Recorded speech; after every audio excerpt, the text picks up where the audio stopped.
All right, good morning, guys. So this is video 2 in my journey through Steel Challenge and getting started in Steel Challenge.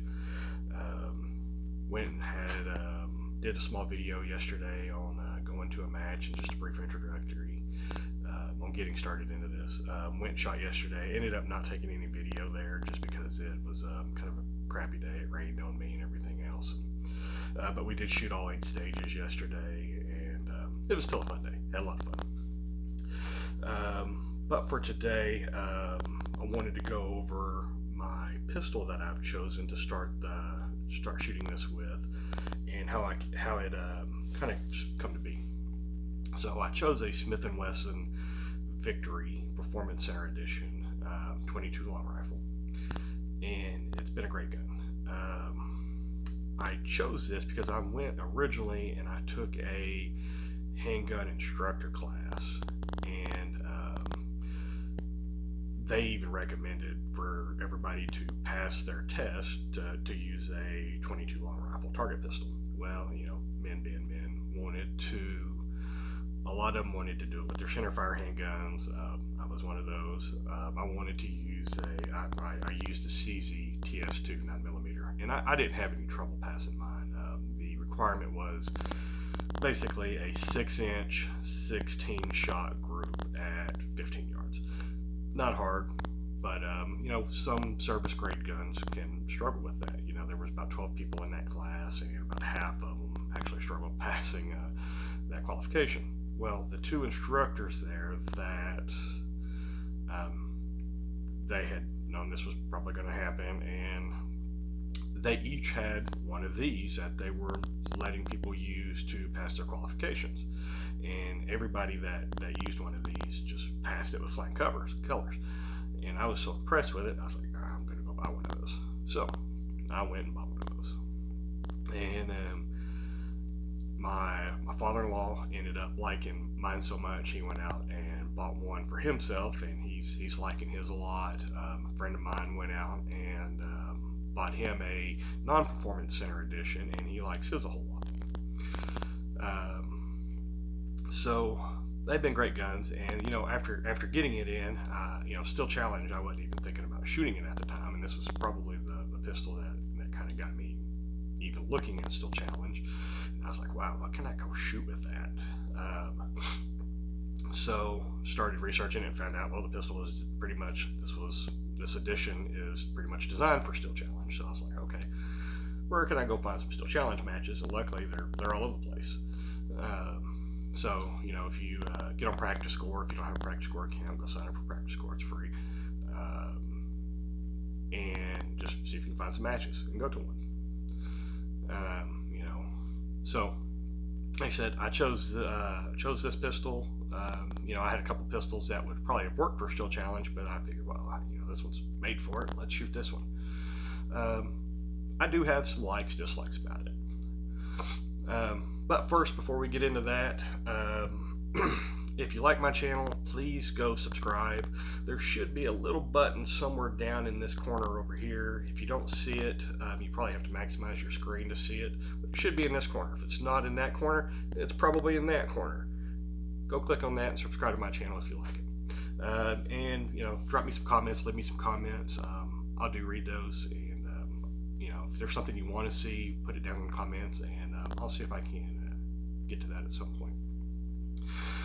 So, to the pistol. What do I like about it? I like a lot about it. First, it feels solid. It's a good solid gun. This one, as is, with one magazine in it, not loaded, weighs 2 pounds 6 ounces. So, I mean, it feels solid. It feels like a real pistol. It does not feel like a plastic toy. Trigger pull on it's really nice. Trigger pull on this, straight out of the box, I have done absolutely nothing to it. Comes in at 2.5 pounds, and it's a good clean trigger pull. Trigger on this, it's the flat trigger, which I like a lot. I like flat triggers. Make sure you can see that. And it does have a over travel and a pre-travel screw. You got your pre-travel screw in the top there, and you got your over travel right there in the side. So you got some adjustment to it. I don't believe it is adjustable for weight in any way, but like I said, I don't know that I'd probably really want to go any lighter than that, and I would expect it to probably lighten up on its own just after more use. I've put, I don't know, I've had this for about 2 months now, and I've probably put around 1,500 rounds through it. I have had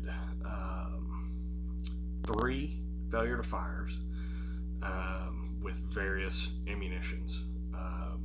I've tested quite a few out of this just to see if something was more accurate, more reliable.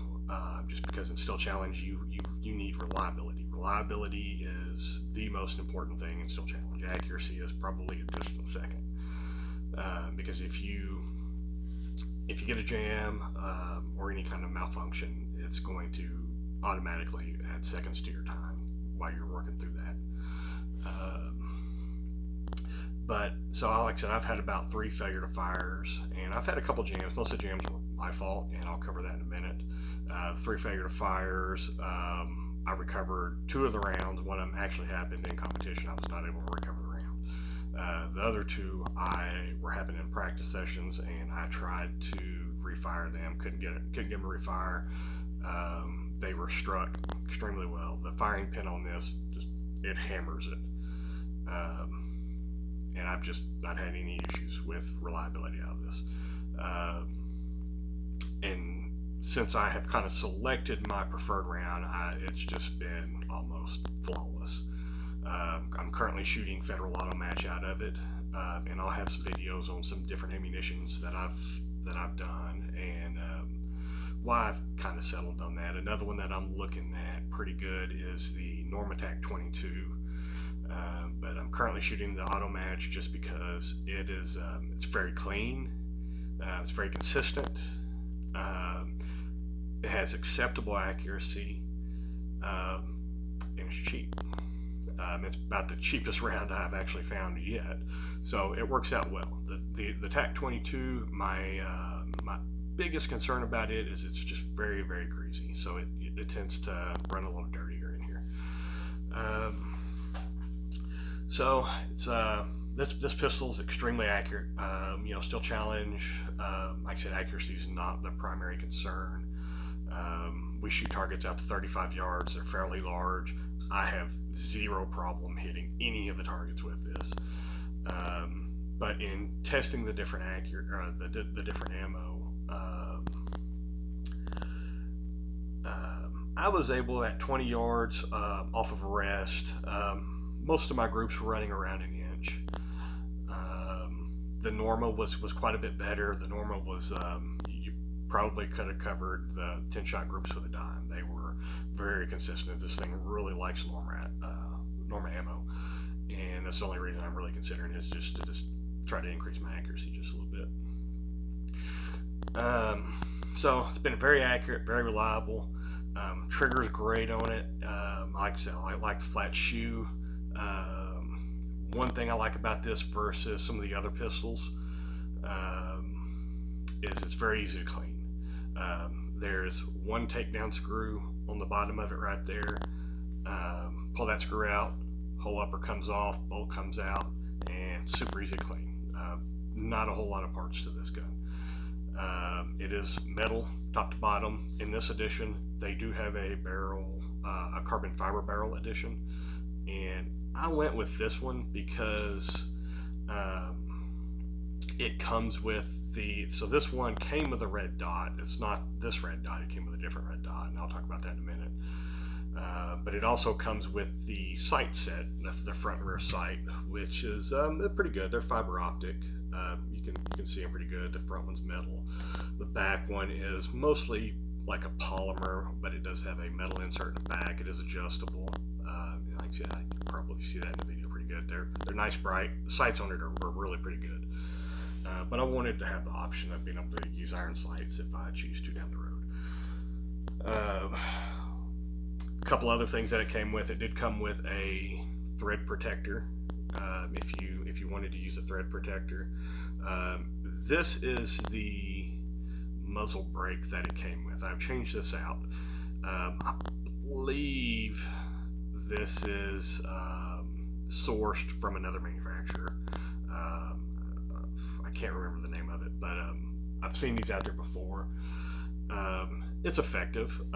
You're probably going to want some type of a compensator on your pistol, just for the fact that it makes it easier for the timers to hear the shot. I've been playing with the idea that I think you can get a little bit more performance maybe with a compensator. Like I said, it's minimal because just 22s just don't produce enough pressure. But my biggest concern with this one, and I don't know if you can see this in the video, is in this one I pulled off probably after about 100 rounds, and you can already start seeing the lead build up in the holes. So you've got to clean that out at some point or another. You can sometimes go a while, but I mean, you're probably going to have to clean it out every 500 rounds or so, and you got a whole lot of little holes in this little thing. So this is not a fun compensator to clean out. So in just trying to be smarter than everybody else, I've decided to make my own.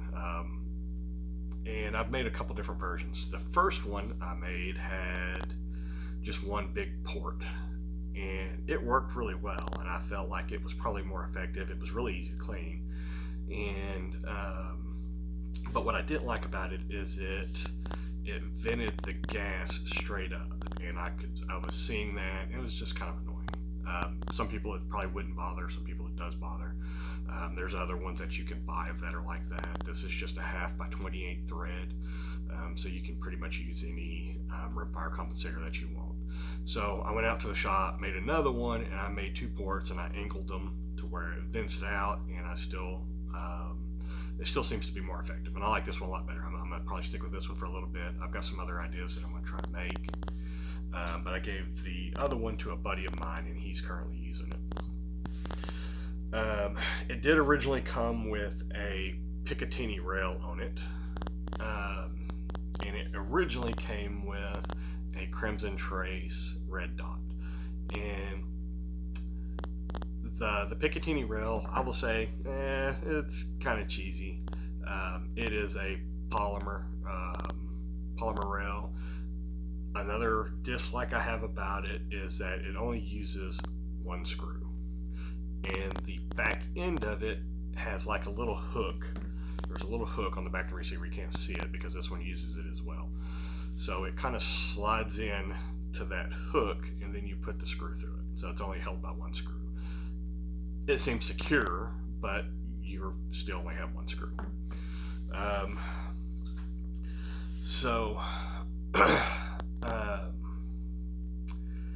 I took the Picatinny rail off just because I wanted to get my sight lower to the receiver. For me, that makes it easier for me to pick up the red dot. So I went and I bought a tandem cross plate, and this plate you can flip it back and forward. You can mount the red dot in the back, you can mount it in the front, and it's fairly universal. Lots of red dots fit on this plate, but it gets it really low. It's probably maybe a 1/4 inch above the receiver. And for red dots, I took the Crimson Trace off, and I went with the Vortex Venom on this one because it's pretty solid. It's got a pretty good field of view. It's 6-in-1 dot. So let me talk about the Crimson Trace one. Originally, some of these came with a Vortex Viper. This one came with the Crimson Trace. I was heartbroken that it came with this one because, let me tell you, it's a piece of crap. Everything about this dot is cheap versus the Vortex Viper that was coming with them. I mean, you've got a $250 red dot to what is probably like a $70 red dot. Lots of dislikes about this. It quit working after about a month. I've contacted Smith & Wesson to see if they will fix it, replace it, maybe send me a Vortex Viper. But this is just a cheap out that Smith & Wesson has put on these things. So if the one you're looking at is coming with one of these, I would say opt out of it and just pay less money and get the one that doesn't come with the red dot. if you get the non-red dot version, I think it still comes with the Picatinny rail and everything ready for a red dot. It just doesn't come with this. This was not worth the extra money. The screws in it are crap. They want to strip out incredibly fast. The battery is underneath, so you have to take these 2 screws out to get to the battery underneath it every single time. You cannot replace the battery without doing that. This is, it's not a fancy one. It doesn't have shake awake or anything like that. It is a 6 MMOA dot, which is sufficient. Little lens, it's got a lot of blue tinting in it. You can probably see the blue tinting just in that. Any way around, this is a cheap red dot. It does what cheap red dots do, and it stops working pretty quick. So, piece of crap. It's not the quality of most Crimson Trace stuff that I have seen, and like I said, I would avoid this. It says on big letters on the bottom of it, which you can probably see, made in China, and that's a Chinese red dot. It says Rimfire only too, so I mean that's not confidence inspiring in any way either. So like I said, I would avoid that at all costs. So back to the pistol. A couple other likes that I have about it. Like I said, it comes apart real easy. It makes it real easy to clean, real easy to disassemble. It's a solid build. It comes with the tandem cross grips, which I like a lot. I'm left-handed. These are kind of designed for right-handed people, but like I said, they fit a left-handed person absolutely no problem. They kind of have like a sticky feel to them. Yesterday in the mist and rain and everything, absolutely no problem. I shot fairly good times yesterday, and it's a really comfortable pistol to shoot. Let me talk about the mags real quick. For Steel Challenge, you need 5 of these little things. The mags are not crazy expensive. They are good, solid mags. They've actually got a good magazine spring in it. You know, compared to like the Ruger mags, I would say these are better quality than the Ruger mags. The Ruger mags have like one little bitty coil spring that's super long. These actually have a legit magazine spring in them. They're fairly easy to take apart, fairly easy to clean. Good mag, and like I said, they're not crazy expensive. I think I ordered 4 from Midway for $25, I think, a piece. But good solid mags. So pretty happy with the mags in it. They've got a pretty good aftermarket accessory, so if you want to buy a base edition and not the Performance Center edition like this one, Vorkwartsen has uppers for them for under $300, and you know you can get steel uppers, you can get carbon fiber uppers. Accuracy on those seems to be really nice and very accurate as well. I bought this one off of Gunbroker for like $620 for the Red Dot edition. I've seen the non-red dot edition carbon fiber barrel version going for about $600. If you shop around, you can sometimes find better deals. I think the little plate was $50 from Tandem Cross, somewhere around there, and then a Vortex Venom. Standard price on them is about $250, but I know like Cabela's had some Black Friday sales the other day, and they were selling them for like $150. So I think that's a great dot. There's other dots out there that are really good too, but that's kind of what I'm using on this one for right now. So a couple of dislikes that I have about this. First was the compensator, which kind of talked about that. I didn't like the factory compensator. It works. It does what it's supposed to do. It makes it louder. But like I said, if you're going to have to clean it. If not, it's going to, you'll end up, they'll get so much lead build up in there that your bullets will actually start hitting the sides and everything, which is not desirable. Another thing that I've had a problem with is I had a problem bumping the safety on while shooting it. For just a plinker, probably not a problem. For a speed shooting competition, that's a bit of a problem. And the safety is right here in the back. You've got your slide release right here in the front. And the safety is it gets flicked on easier than it comes off, which is probably good. For Still Challenge, you're not required to use a safety in any way. So had it happen multiple times to me. My buddy Sam that bought one of these, he's had the exact same problem. He's left-handed also, and my father-in-law is right-handed, and he's had the problem. So like I said, it must be fairly common because everybody that I know that has one of these has had that problem.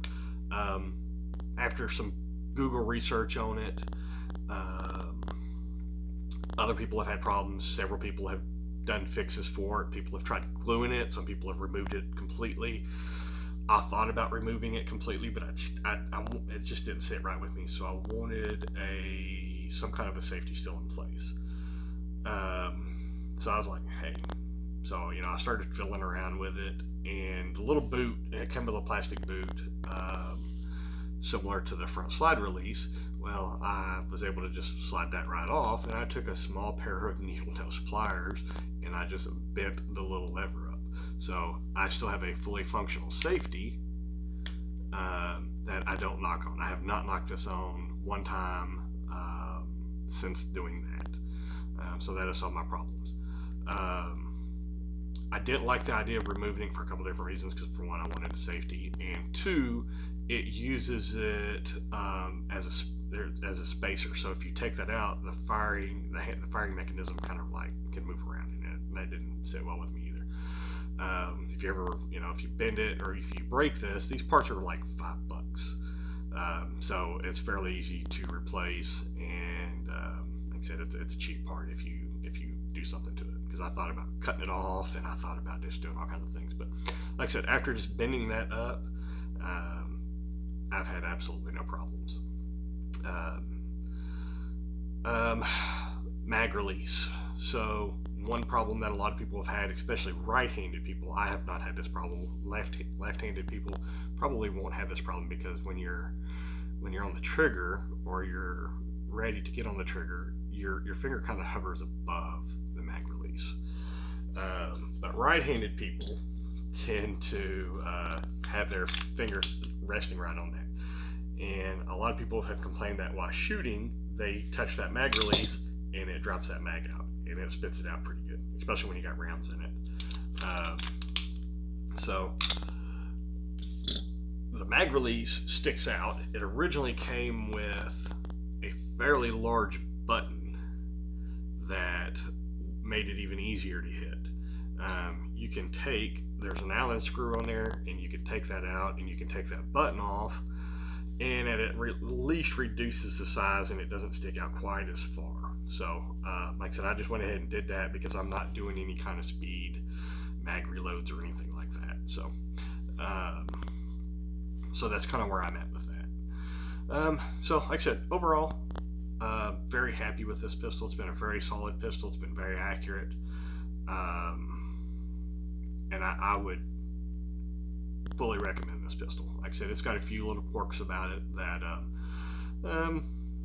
I think are workarounds. Like I said, it's compared to some of the other pistols out there that are in wide use, the most common pistols that I've seen in Still Challenge, with the number one being the Ruger 2245 Mark IV, Mark III series pistols. Those are probably the most popular. The Browning butt marks have been pretty popular, and the Smith & Wesson Victories have been pretty popular.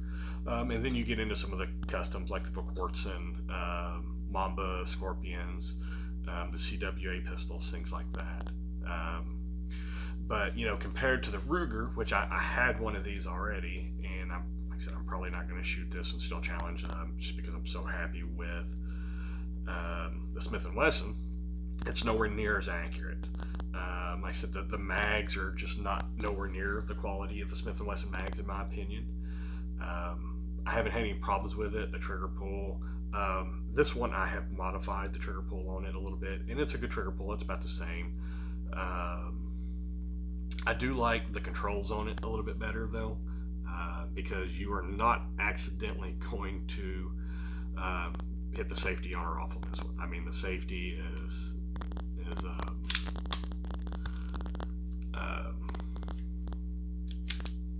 extremely stiff. I can't even push it on. There we go. But to stay extremely stiff, you're not going to accidentally knock that owner off. The slide release is right there, and then like I said, the mag release is much more recessed, so you're not going to accidentally. But the magazines on this one are not free falling anyway, so it probably wouldn't even come out. But like I said, these are very popular pistols, and you probably see more of those than anything. But for the most part, I would probably recommend the Smith & Wesson Victory over those, just for the fact that it also runs very reliably with all the ammo that I've tried through it, where my Ruger is a little more finicky about what ammo it likes. I think that pretty much wraps up my video on the Smith & Wesson Victory. Like I said, if you like my page, please hit the subscribe button. It's in one of the corners. Pretty sure it's that one down there, but it's in one of them. Please hit the subscribe button. It helps me a lot. Like I said, if there's any other reviews that you want to see, talk about things, put it down in the comments, and I'll see what I can do. You know, if you've seen one of my videos and you're at one of these Tool Challenge matches, please talk to me. Let me know what you think. Other than that, thank you. Thanks for watching, and we'll talk to you guys later.